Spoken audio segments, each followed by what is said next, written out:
समस्या को लेकर बहुजन समाज पार्टी आज पूरे प्रदेश में घूम रही है और सभी साथियों का सहयोग मिल रहा है और आपको देखने को मिलेगा जब 3 दिसंबर को रिजल्ट आएंगे तो चौंकाने वाले परिणाम आपके सामने होंगे। पार्टी के लिए खुशखबरी भी है कि कांग्रेस से विधायक जी आपके बीच में आ गए हैं, क्या फर्क पड़ने वाला है क्षेत्र में? देखिए, इस बार कांग्रेस और बीजेपी दोनों की हालत खराब होने वाली है। तो जिस सोच और विचारधारा के साथ बहुजन समाज पार्टी ने पिछले 5 साल से काम किया है और हर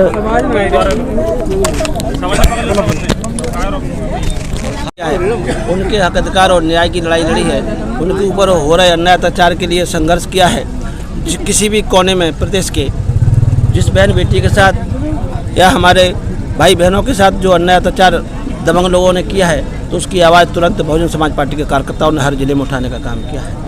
और आपने देखा होगा जब पूरे प्रदेश में अराजकता का माहौल ज़्यादा बढ़ गया, अन्याय अत्याचार ज़्यादा बढ़ गया, बलात्कार की रोक नहीं हो रही, हत्याओं की लगाम नहीं लग रही, तब इसके विरोध में 9 अगस्त 2023 को बहुजन समाज पार्टी के राष्ट्रीय कोऑर्डिनेटर माननीय आकाश आनंद जी और राज्यसभा के सांसद माननीय नीरज राम जी गौतम जी के नेतृत्व में आपने देखा होगा कि जनसैलाब भोपाल में उमड़ा था। तो ये उसी दिन इतिहास लिखने की बहुजन समाज पार्टी की जो सर्वजनताय सर्वजन सुखाय नीति है, माननीय बहन कुमारी मायावती जी का गरीबों के साथ जो एक लगाव है उससे प्रभावित होकर तमाम पूर्व विधायकों ने पार्टी छोड़ने का काम किया और बहुजन समाज पार्टी की सदस्यता ली। बहुजन समाज पार्टी में ऐसे सभी साथियों का हम लोग तहे दिल से हार्दिक स्वागत अभिनंदन करते हैं और उम्मीद है कि इस बार ये सभी लोग मिलकर माननीय बहन जी के हाथ मजबूत करने का काम करेंगे। 2023 में इस प्रदेश में बहुजन समाज पार्टी जीजेपी गठबंधन की सरकार बनेगी और 2024 के लिए हम लोगों ने कमर कस ली है कि माननीय बहन कुमारी मायावती जी को हम देश का प्रधानमंत्री बनाने का काम। किन मुद्दों पर काम होगा अगर आपकी सरकार बनती है? हमारी जब सरकार बनेगी तो ओबीसी समाज का जो 27% का मुद्दा है, जो 33 साल में भाजपा कांग्रेस ने किसी भी पार्टी ने पूरा नहीं किया, तो वो बड़ा मुद्दा है।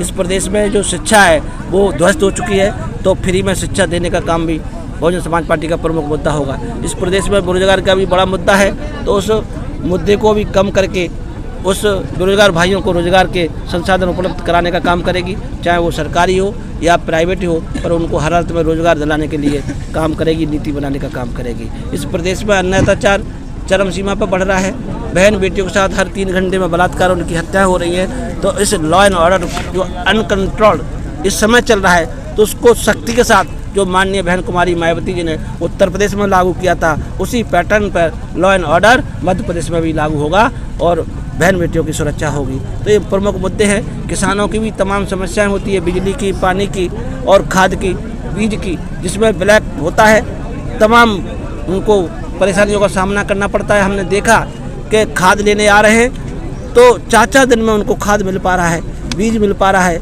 और बिजली के बिल उनके दुगने आते हैं। पानी के लिए नहर समय पर उनको छोड़ी नहीं जाती है और जब उनकी फसल का दाम का लेने का बात आती है तो ये लोग कहीं ना कहीं पूंजीवादी लोगों से मिलकर साठ-गांठ करके उनकी फसल के कम दाम लगाने का भी काम करते हैं। तो ऐसी तमाम समस्याएं किसानों की भी है।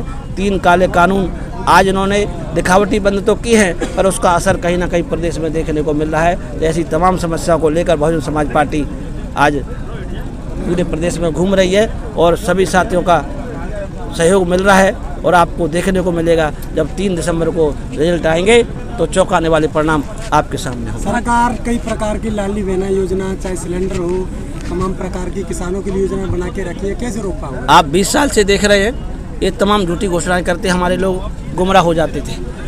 20 साल पहले देवेंद्र सिंह सरकार ने भी पट्टे बांटे, वो आज तक नहीं मिले। शिवराज सिंह मामा ने कहा कि हम बच्चों को फ्री में शिक्षा देने का काम करेंगे, आज शिक्षा बिल्कुल ध्वस्त हो चुकी है। हम हर साल 2 लाख लोगों को नौकरी देने का काम करेंगे, 1 करोड़ से ऊपर बेरोजगारी पहुंच चुकी है। हम भ्रष्टाचार को कम करेंगे। इस प्रदेश में भ्रष्टाचार देख लिया होगा आपने, व्यापम घोटाला हो, चाहे वो खाद का घोटाला हो, चाहे वो जो कुपोषण बच्चे होते हैं उनके कुपोषित बच्चों के लिए जो खाद्यान्न होता है उसकी खरीदी का घोटाला हो, बच्चों की स्कूल की यूनिफॉर्म खरीदी का घोटाला हो, तमाम ऐसे भर्ती घोटाला आपने देखा हो, पटवारी का भर्ती घोटाला देखा हो। ऐसे घोटाले इस प्रदेश में इतने हुए हैं, इतने स्कैम हुए हैं कि अगर उनकी जांच हो जाए तो भाजपा कांग्रेस के आधे नेता जेल के अंदर होंगे और ये एक दूसरे के सहयोगी है, इसीलिए इनको सांपना तो नागनाथ कहता है। इसीलिए कहते हैं कि एक दूसरे के सहयोग करते हैं। पर बहुजन समाज पार्टी की जब सरकार बनेगी तो ऐसे सभी भ्रष्टाचारियों को जेल में पहुंचाने के लिए इनकी जांच भी कराएगी और इनका जो काला धन है उसको भी बाहर निकालने के लिए नीति बनाने का भी काम। ओबीसी का आरक्षण और 2 अप्रैल के आंदोलन के बारे में तमाम सरकारें किस वापसी की घोषणा करती आई हैं, इस पर क्या कहें? देखिए, 2 अप्रैल के मुद्दे पर कांग्रेस ने झूठ बोलकर सरकार बनाने का काम किया था और मैंने भी अपने भाइयों के सम्मान के खातिर मैं कभी भी मुख्यमंत्रियों से किसी भी काम के लिए नहीं मिला, पर अपने भाइयों की खातिर मैं कमलनाथ से भी मिला। माननीय बहन जी ने बाहर से समर्थन भी दिया पर उन्होंने उसको मजाक में डाल दिया।